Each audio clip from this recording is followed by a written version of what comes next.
What's up, team? We're going to get into a little trade recap. 2 for 2 today.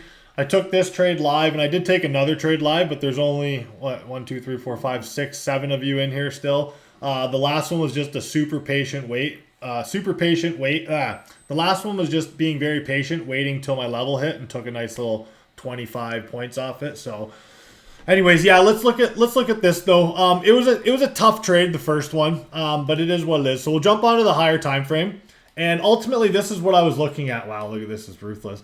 So I was looking at this, okay? Coming into the day, I noticed that we found some support at our level here in London session, okay? We found clear level of support. At the same time, we created SMT, right? We took this low on ES, but we didn't take it on NQ. So that creates the SMT, right? So now I'm looking at the charts. I'm like, okay, what's going on here? We're putting in a higher low, higher low. So my first scenario today was a break of this level and then continuation to take this buy side liquidity, the all-time highs. Now that did happen, and we did. I did call that out in my channel, but I didn't take it. I was making my tea, and I just didn't. I wasn't at the charts when it happened. So I would have liked to take it because this is it right here, and we talk about this all the time, you guys.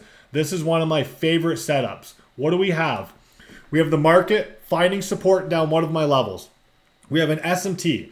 We have the market putting in higher lows. We have a super clear draw on liquidity, all-time highs. And how many times have we seen the market smash for all-time highs in the last month, right? Lots. So we can almost assume that it's going to do it again when we break our level. So right here, actually, let's just jump down to the 15-minute.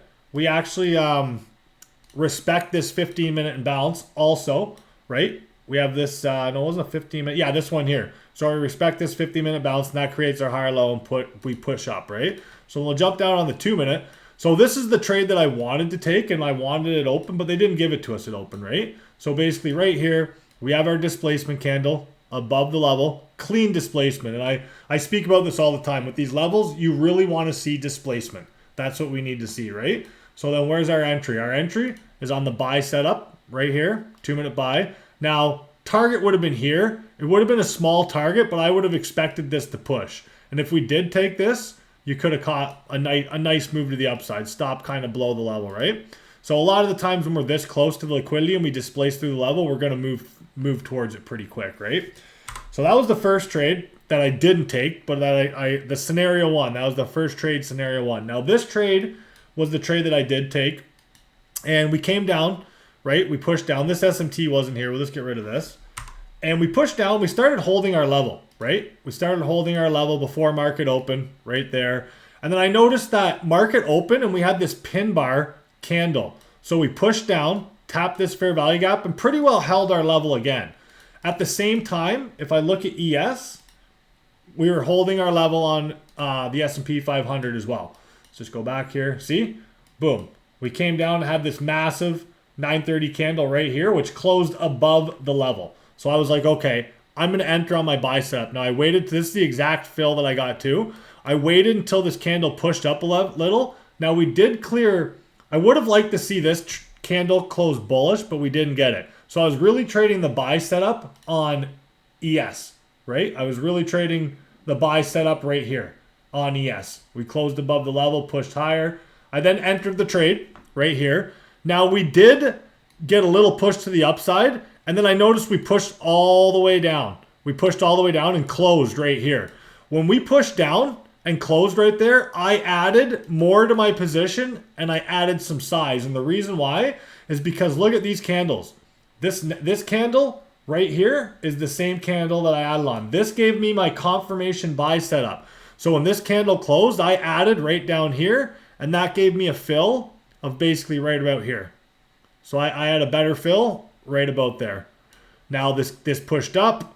We hit about 25 points. I started to scale out, and the reason why was because order flow was kind of flipping. I noticed that buyers really weren't stepping in, and then that was it. I took some profit up here, set my stop to break even, and I got stopped out on this candle right here. Boom. So either way, solid play. It was a tough one. I know some people got stopped out. But either way, when you enter a trade on NQ, you have to be prepared for some drawdown like this.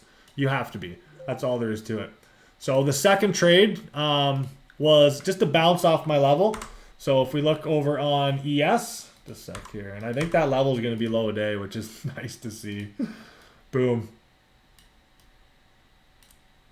No, we did poke below it. Look at this, though. Look at this thing go now. Jeez. Bugger. That's what I wanted. So this was just a bounce off my level and an M2 buy setup. So really, exactly what it is. We've taken liquidity. We've taken London low from both sessions yesterday and I think, what's today? Tuesday? Would have been Monday and the week before, right? So this here, nice clean level bounce. 2-minute buy setup. Now I did take this on NQ, but I got this move. This was the trigger right here. So that was it. 2 for 2 today. I'm content. I think it was a decent day. I'm happy. You know, I'm actually up pretty decent on the day. Up pretty decent on the day. I think like $1,100. So yeah. So I know it was a tough day for a lot of traders. You know, it's tough at all-time highs. I know some people got stopped out on the first trade, and it might suck to see me like be profitable on it. But either way, like we got the move. So I think your stop was just a little too tight or you're oversized if you did get stopped out, right? But 2 for 2. And what did I do today? I traded the same repeatable setups that I trade every single day.